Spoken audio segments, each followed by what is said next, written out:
मीर नुमान आखिरकार रज़ा को बता देते हैं कि तुम्हारी एक बहन भी है। रज़ा ये बात सुनकर हैरान हो जाता है। फ़ौरन अपने वालिद से पूछता है कि बाबा आप ये क्या कह रहे हैं, मेरी एक बहन भी है, लेकिन ये सब क्या है, आपने दूसरी शादी कर रखी थी क्या? मीर नुमान कुछ देर खामोश रहते हैं, फिर रज़ा को अपनी सारी हकीकत बता देते हैं। वो कहते हैं कि हाँ, मैंने दूसरी शादी की थी, तुम्हारी माँ के साथ ज़िंदगी गुजारना बहुत मुश्किल हो चुका था।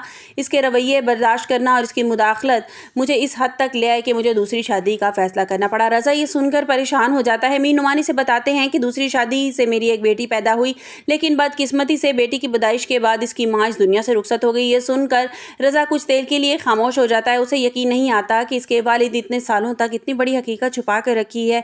रज़ा परेशानी से कहता है कि बाबा आप मामा से ये सच कैसे छुपाया, आपने उन्हें धोखा दिया। मीर नुमान कहते हैं कि बेटा मैं मानता हूँ कि मैंने बहुत सी गलतियाँ की हैं, लेकिन तुम नहीं जानते कि मैंने अपनी पूरी ज़िंदगी किस तरह गुजारी है। मैंने बहुत से हालात को बर्दाश्त किया है, बहुत कुछ नज़रअंदाज किया, लेकिन हालात अब मेरे काबू में नहीं थे। फिर मेरी बेटी की जब पैदाइश हुई, इसकी माँ इस दुनिया से रुखसत होगी। रज़ा अपने वालिद से पूछता है कि क्या मामा को ये हकीकत आप कैसे बताएंगे, वो उस लड़की को कभी भी कबूल नहीं करेंगी। मीर नुमान भी इस बात से बहुत परेशान थे। वो रज़ा को बताते हैं कि इसलिए तो मैंने पहले तुम्हें अपने एतमाद में लिया है। मैं चाहता हूँ कि तुम मेरा साथ दो और मैं अपनी बेटी को मज़ीद अब लोगों से छुपा कर नहीं रख सकता। मैं उसे घर लाना चाहता हूँ, फैमिली का हिस्सा बनाना चाहता हूँ।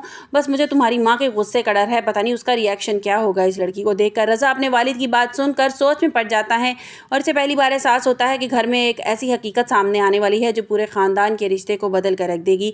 दूसरी तरफ फ़िज़ा भी अली से एक बहुत अहम बात करती है। वो साफ लफ्ज़ों में अली को बताती है कि अली मैं तुम्हें किसी धोखे में नहीं रखना चाहती। मेरी मामा ने मेरे लिए रिश्ता देख लिया और वो मेरी मंगनी करवाना चाहती हैं और मैंने सोचा कि मैं तुम्हें पहले ही सब कुछ बता दूँ। अली ये सुनते ही परेशान हो जाता है। वो फ़िज़ा से कहता है कि तुम ऐसे फ़ैसला कैसे कर सकती हो, तुम जानती हो ना कि मैं तुमसे मोहब्बत करता हूँ। फ़िज़ा जवाब देती है कि मैं तुम्हें धोखे में नहीं रखना चाहती। अगर तुम मेरे लिए कुछ कर सकते हो तो तुम्हें कुछ फ़ैसला करना होगा, क्योंकि मैं तुम्हारा ज़्यादा देर तक इंतज़ार नहीं कर सकती। अली को पहली बार एहसास होता है कि अगर वक्त हाथ से निकलता जा रहा है, अगर इसने कोई कदम ना उठाया तो फ़िज़ा किसी और की ज़िंदगी का हिस्सा बन जाएगी। अली दिल में फ़ैसला करता है कि वो अब अपनी मोहब्बत के लिए कोई कदम उसे उठाना पड़ेगा, वरना फ़िज़ा हमेशा के लिए फ़िज़ा को खो देगा। दूसरी तरफ अनाया भी जहारा के घर से वापस जाने लगती है। फ़िज़ा इसे आवाज़ें देती है, अनाया रुको, मुझसे मिल के तो जाओ, मुझसे बात तो करो। लेकिन अनाया रुकने की बजाय गुस्से में वहाँ से चली जाती है। फ़िज़ा इसे बार बार आवाज़ें देती है, मगर अनाया पीछे मुड़ कर देखती तक नहीं। वीडियो में आगे बढ़ने से पहले अभी तक अगर आप मेरा चैनल सब्सक्राइब नहीं किया तो प्लीज़ चैनल सब्सक्राइब कर लीजिए। फ़िज़ा हैरान होकर जहारा के पास आती है और कहती है कि मामा मुझसे अनाया मिले बिना चली गई है। मैं इसे आवाज़ें देती रह गई, लेकिन उसने मेरी बात का जवाब तक नहीं दिया, पीछे मुड़ कर भी नहीं देखा। जहारा पहले ही अली और फ़िज़ा के मामले की वजह से बहुत ज़्यादा गुस्से में थी। वो फ़िज़ा की ये बात सुनकर इसे डांट देती है और कहती है कि तुम लोग इस घर को क्या समझते हो, तुम्हें क्या लगता है इस घर में जो तुम चाहोगे वही होगा, वही बंदा आएगा जाएगा। फ़िज़ा हैरान होकर अपनी सास की तरफ देखने लगती है। जहारा मज़ीद गुस्से में कहती है कि क्या तुम घर की दरोगा लगी हुई हो, तुम्हें क्या लगता है इस घर में हर आना जाने वाला शख्स तुमसे इजाज़त लेकर जाएगा। फ़िज़ा उन्हें समझाने की कोशिश करती है, मामा मैं तो सिर्फ इतना बता रही हूँ कि अनाया मुझसे मिले बिना चली गई है। लेकिन जहारा पहले ही अनाया की वजह से गुस्से में होती हैं। वो इसे ये बात बर्दाश्त नहीं कर पाती कि इसकी बहन ने अली को अपने इतना करीब कर लिया है और अली अब इस शादी करने के बजाय फ़िज़ा की मोहब्बत में गिरफ्तार हो गया है। जहारा गुस्से में कहती हैं, मुझे सब मालूम है कि ये सब कुछ क्या हो रहा है और क्यों हो रहा है। तुम्हारी बहन ने अली को अपने जाल में फंसा लिया है, उससे शादी करना चाहता है, लेकिन मैं ये शादी कभी होने नहीं दूंगी। फ़िज़ा समझाने की कोशिश करती है अपनी सास को। दूसरी तरफ अनाया भी अब दिल में ये फैसला कर चुकी है कि फ़िज़ा को कभी भी अली की ज़िंदगी का हिस्सा नहीं बनने देगी।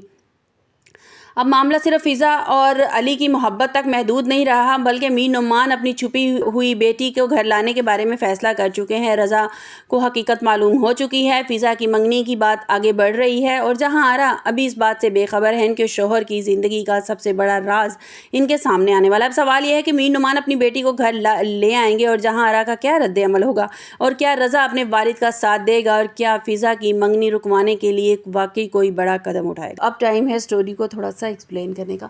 अब देखा जाए तो मीर नुमान जो हैं वो अंदर से डर भी रहे हैं कि किस तरह से अगर मैं लेके इसको जाता हूँ। उनकी बेटी तो पूरी तरह तैयार है कि मुझे अपनी फैमिली से मिलवाएं, मेरे बहन भाई हैं, मुझे उनसे मिलवाएं, मुझे इतना शौक़ है, इतने बरसों मैंने इंतज़ार किया। और वो अपने बाप से कहती कि आपने वादा किया था मामा से कि जैसे ही बच्चा ये दुनिया में आएगा तो आप फ़ौरन जहारा को बता देंगे। फिर मीर नुमान उसे यही समझाएगा कि बेटा मैं थोड़ा वक्त दो मुझे, और तुम जानती हो कि जहारा कैसी नेचर की है। तो जहारा जो جو ہے وہ کیا واویلا گھر میں مچائے گی، بڑا شور ڈالے گی. اور اب جو ہے علی کا بھی صحیح امتحان کا ٹائم شروع ہو گیا ہے. ایک طرف تو اس کی ماں ہے جو کن پٹی پہ ہر وقت گن تان کے کھڑی ہو جاتی ہے، میں جان دے دوں گی، میں جان دے دوں گی. اور دوسری طرف فضا کی محبت ہے کہ فضا کی بھئی اب رشتہ طے ہونے والا ہے. جس طرح سے اب وہ فون کر کے بتا رہی ہے اس کو، علی کو بتاتی ہے کہ میرا تو رشتہ طے ہونے والا ہے، تو علی کو اس بات کا بہت زیادہ جھٹکا لگے گا کہ یہ میرے ہاتھوں سے نکلتی جا رہی ہے، مجھے بہت جلد کچھ کرنا پڑے گا، ماما کو منانا پڑے گا.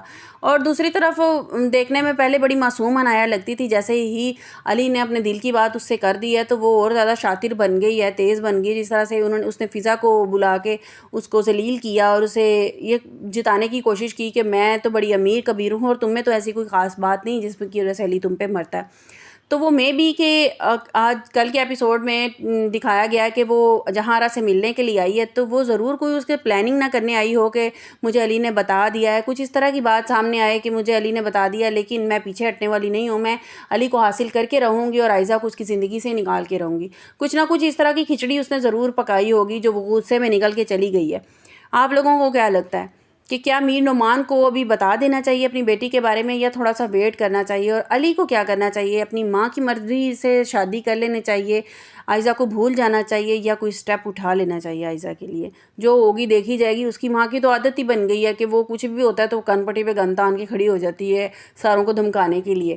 تو وہ اس نے اچھا یہ ویک پوائنٹ پکڑا ہوا ہے سب کا کہ بھئی میری جان تو بڑی قیمتی ہے. تو کچھ نہ کچھ اب میرے خیال میں تو علی کو کچھ نہ کچھ سٹیپ لینا چاہیے، کچھ نہ کچھ کرنا چاہیے اس کے لیے. اپنی ماں کو صاف الفاظ میں بتا دینا چاہیے یا تو نکاح کر کے ہی سیدھا گھر آ جانا چاہیے کہ ماما میں نے نکاح کر لیا، لے جو کرنا ہے اب کرتی رہو. ضرور مجھے بتائیے گا کمنٹس باکس میں کہ کیا آپ اس بات سے میرے ایگری کرتے ہیں کہ علی کو ضرور ایسا کوئی سٹیپ اٹھا لینا چاہیے یا خاموش رہنا چاہیے، بھلا دینا چاہیے. لیکن میں اس لیے اب یہ بات کہہ رہی ہوں کہ اس کو نکاح کر لینا چاہیے کیونکہ اس کے لیے بہت مشکل ہے اور عائزہ کے لیے بھی بہت مشکل ہے اس کو بھلانا، اور علی کے لیے بھی. آپ کو میری ویڈیو کیسی لگی کمنٹس باکس میں اپنی قیمتی رائے کا اظہار ضرور کیجیے گا. ملتے ہیں ایک نئی ویڈیو کے ساتھ. اپنا بہت سا خیال رکھیے گا. اللہ حافظ.